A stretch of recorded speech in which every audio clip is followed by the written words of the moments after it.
Now, Damascus International Airport has reopened after an Israeli attack on southern parts of the Syrian capital. It was out of service for several hours after missile strikes that killed 2 military personnel. This comes 6 months after Syria briefly halted flights following Israeli strikes on the airport that damaged a runway and a terminal. Israel has conducted numerous attacks on targets in Syria in recent years, but few of these strikes are officially acknowledged.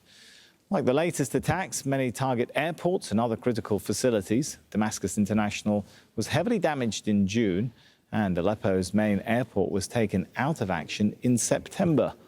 Israeli strikes have also hit military targets, a weapons depot near the western town of Mosyaf.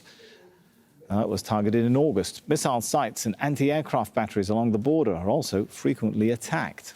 Israel says many of its strikes are aimed at stopping armed groups in Syria that are linked to Iran.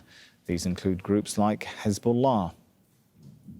Let's speak to Navvar Saban. He's a researcher at Omran Center for Strategic Studies. Joins us now from Istanbul. All right, now, let's start with the idea of launching missile strikes at an international airport. What kind of security risk does that pose to civilian aviation? I imagine it puts a lot of passengers through terror. How does it sit with international law?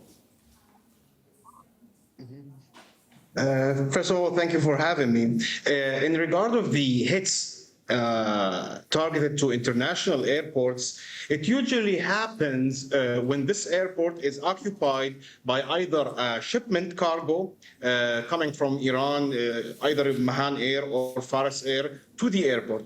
And another important point, the surrounding of the airport is a military area. There is a lot of warehouses there over there, a lot of military housing. And since 2013, these areas were occupied by either Hezbollah or a local Iranian-backed militia.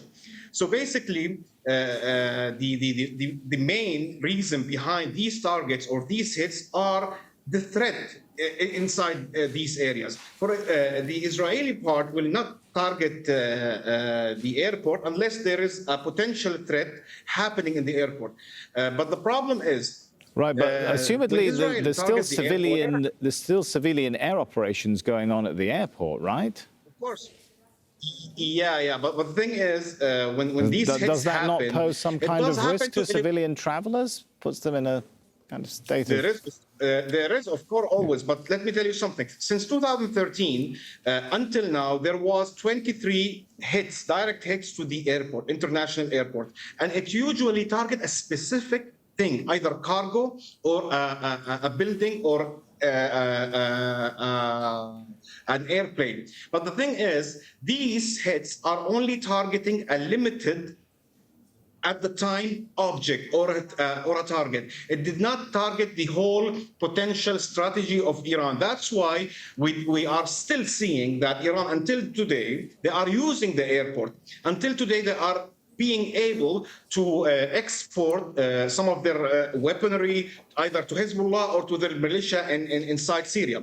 So the problem is, Israel, when they conduct a strike, they conduct it in a way that eliminate a specific target at a specific time, not to eliminate the whole plan or strategy of Iran inside this region. That's why we are still witnessing the same hit. That's why we are still witnessing the same threat of these hits. Sometimes, yeah, there is a high possibility of targeting civilian. The main problem of these hits is the presence of Iran, or why Iran is still using this airport to support their military forces or militia or Hezbollah. Right, so on that point, have we seen a shift in Iranian logistical strategy to move away from shipping supplies to their allies by the ground and shipping it more through airports and civilian airports?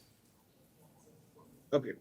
Since 2015, exactly September, when the Russian began intervention in Syria, Iran always worked on finding a B plan when it comes to exporting or sending logistical military stuff to their militia.